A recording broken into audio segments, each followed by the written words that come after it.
hay muchas teorías, ¿no? O sea, hay muchas aproximaciones, porque siempre van a decir la historia la escribe el que gana. Y usualmente la historia que conocemos es la que el que gana o la escribe el gobierno, ¿no? Como los niños héroes. Falsos. Pero creo que cuando empiezas a leer diferentes posturas, diferentes aproximaciones, vas descubriendo y dices, pues tal vez no todo es como decía mi libro de sexto de primaria, como me lo enseñó la misma, ¿entiendes? Entonces, algo que recomiendo mucho, si te gusta la historia, pues no te quedes con lo básico que te enseñaron, busca diferentes autores, busca diferentes fuentes, porque por ejemplo, yo estoy leyendo leí uno que me gusta mucho que se llama Ecos de la Conquista, que Suena padre. está muy padre, no me acuerdo ahorita el autor, y no voy a hacer una Peña Nieto, pero sé que se llama Ecos de la Conquista, que está muy padre porque te habla desde el punto tanto de los conquistados como del conquistador, y de ahí te hace como un entremedio, ¿no? Te doy su opinión, te doy su opinión, y ya tú empiezas a decir con qué te quedas. Está padre. Yo leí uno en secundaria, pero me marcó hasta la fecha, que se llama Huesos de lagartija. Igual no recuerdo el nombre Igual no recuerdo el nombre del autor, pero habla desde la autoría de un sobreviviente de la conquista. Okay. Y entonces narra la primera parte cómo era vivir en el Imperio Azteca, la segunda cómo se dio la conquista y la tercera cómo puede él al final convivir ya con el mestizaje. Está muy bueno. Pero de lo que decías también, para las personas que les guste la historia y también para enriquecer un poquito más al país en este mes patrio, México va más allá de la conquista, de la independencia, es trascendental en la historia del mundo. El meteorito que cae y se chinga a los dinosaurios cae en Yucatán, en Chicxulub. Sí. Y por ejemplo, en tiempos de la Segunda Guerra Mundial, fíjate cómo hubiera cambiado la historia. Hay, no sé si fue Hitler directamente o algún subordinado, quienes mandan una carta al presidente, creo que era Maximino Ávila Camacho, y les dice, oye, ¿quieres recuperar Texas y tu territorio del norte? Yo te ayudo. Déjame descargar mis tropas de nazis en México y entramos juntos y tomamos Estados Unidos. O sea, imagínate el cambio de historia que hubiera sido.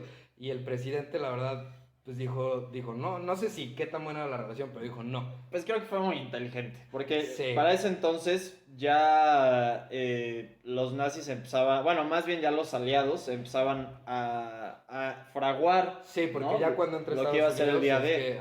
sí, totalmente. Pero a lo que voy es que México va más allá. Y creo que a veces las personas no valoramos que Rick y Ana Pau se pongan un pocho y vayan con un sombrero de Indiana Jones a algún pueblito mágico, pero México va más allá. Y por ejemplo, datos como este te ponen en contexto la vitalidad que ha tenido el país en la historia del mundo. Sí, ahorita que aportes el dato igual, o sea, pues cómo fue la venta de Texas, ¿me entiendes? O sea, todo el territorio norte por Santana, que él estuvo inclusive hasta en la cárcel estadounidense, y ahí hubo muchas cosas de por medio para que el güey quedara libre, pero ¿a qué costo, me entiendes? Como dices, la historia la escribe quien la gana. Hay quienes dicen que Santana no fue, que hizo lo que tenía que hacer para que no hubiera un intento de colonización. Y alguien tan venerado como Benito Juárez dicen que si no se muere, estaba pronto a negociar más venta del territorio. ¿A poco? Eso sí no lo sabía. Entonces sí, como la historia es de quien la gana. Sí, y es entretenido por eso siempre como tener diferentes perspectivas y puntos de vista, porque hasta para una plática común, pues enriquece mucho decir, güey, yo había escuchado esto y yo escuché esto. Sí, total. Y al final pues acabas teniendo una ideología completamente diferente, una acepción de cómo eran las cosas en su momento. Por ejemplo, o sea, lo que decimos, la historia mexicana está llena de héroes y villanos, o tal vez de héroes mal nombrados villanos, o villanos mal nombrados héroes, como Porfirio Díaz, justo a ese punto que llegar. Y hay gente que lo idolatra. Que para muchos es héroe, pero bueno, inclusive hasta para el gobierno es un villano, o sea, te lo manejan como un villano por todo lo que hizo. Tuvo cosas buenas, tuvo cosas malas. Yo creo, la verdad, que no se justifica los tratos que tuvo también hacia las poblaciones indígenas, pero se me hace un cabrón que hizo lo que tenía que hacer para mantener el país estable, vaya, aunque eso significara renunciar a un orden equitativo de dinero, de alimentos, de salud. Y a romper la democracia. Sí, además eran tiempos brutales, o sea, o hacías lo que tenías que hacer o te llevaba la chingada. Yo creo que más que bueno o malo, si yo lo definiría, fue un tipo que hizo lo que tenía que hacer. Marcó parte de la historia. Y la marcó, tanto por cosas buenas como por cosas inhumanas. Sí, total. Bueno, hasta el mismo Hitler, después de todo, digo, ya si alguien no sabe qué hizo Hitler, está para llorar.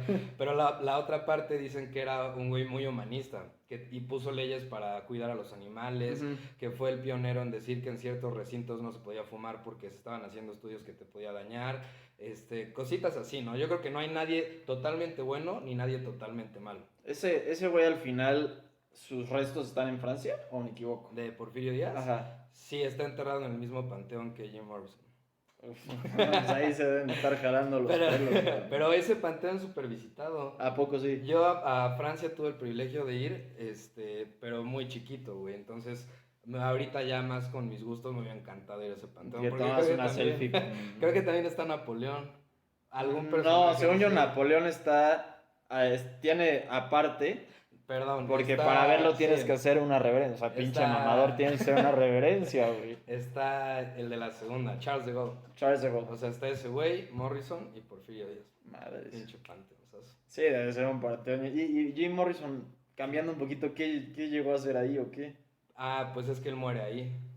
¿Y qué, güey? ¿No era de Estados Unidos? No, al final su último poemario habla un poco de la ciudad de la luz y se lo dedica a París, a Francia. Entonces, el papá entiende, que creo que nunca se llevó bien con su papá, el papá entiende que al final lo que él quería era seguir ahí, porque ya había como ciertos rumores de que a pesar de que el último disco, que es LA Woman, estaba haciendo un hitazo, y que con la separación de los Beatles iban a entrar estos güeyes en troma porque todavía no llegaban bien Led Zeppelin, Pink Floyd. O sea, no se sabe. Queen, ajá, no se sabe, se decía. Entonces decían que este güey no quería regresar, que para él la etapa musical estaba acabada. Y el papá dice pues que descanse en la Ciudad de la Luz. Y le hacen ahí su... Sí tiene una estatua, hay fotos muy padres. Y güey, creo que es uno de los lugares más visitados, top 10. Madres. Y obviamente está vandalizada porque hay güeyes que le dejan cigarros ahí o una botella o su cerveza. ¿Tú no lo harías? No, me tomaría la foto, pero por respeto no lo haría. Bueno, pero ese güey le encantaba esa vida loca. Sí, pues yo creo que fue lo que lo mató. Al final el abuso, güey. Sí, quizá no, yo creo que no murió de un pasón como dicen, pero güey, ¿cómo cargas con 5 años de excesos diarios? O sea, sí, tarde o temprano te va a tener que pasar factura y no sabes ni siquiera de qué manera lo va a hacer. Y hay muchas cosas. El Benito Juárez se muere de estrés, dicen. ¿A poco? O sea, tenía algunos problemillas, creo que del corazón. Pero al final de cuentas, libra todas las guerras de reforma y todo ese show. Y cuando ya se iba a poder dedicar a administrar al país, muere. Y hay historiadores como Aguilar Camín que dicen que es por tanto esfuerzo psicológico, físico, presiones, etcétera, que al final el cuerpo dice como ya no puedo. Ahora, que Benito Juárez igual pros y contras. Súper pros y contras. Súper pros y contras. Te digo que está muy marcado. Está el rumor de que el güey, si no se hubiera muerto, estaba negociando vender más territorio del país. Creo que eso de que apoyaba a los indígenas realmente no es tan cierto. Creo que en realidad lo dijo al principio como para llegar, etcétera, pero al final no cumplió ningún compromiso. Digamos que lo que más lo eleva es esa lucha en contra del dictatorismo y las leyes de reforma. Sí, pero al final él él también duró. Quien empieza a combatirlo fue Porfirio Díaz, la hipotenusa. Sí, exactamente, ahí está la famosa hipotenusa. Ajá, y al final digo, él termina haciendo lo mismo, pero sí. ¿Sabes quién va a estar muy bueno en unos Andrés Manuel? Sí, en unos 30 años, güey, evaluar realmente si es villano o héroe.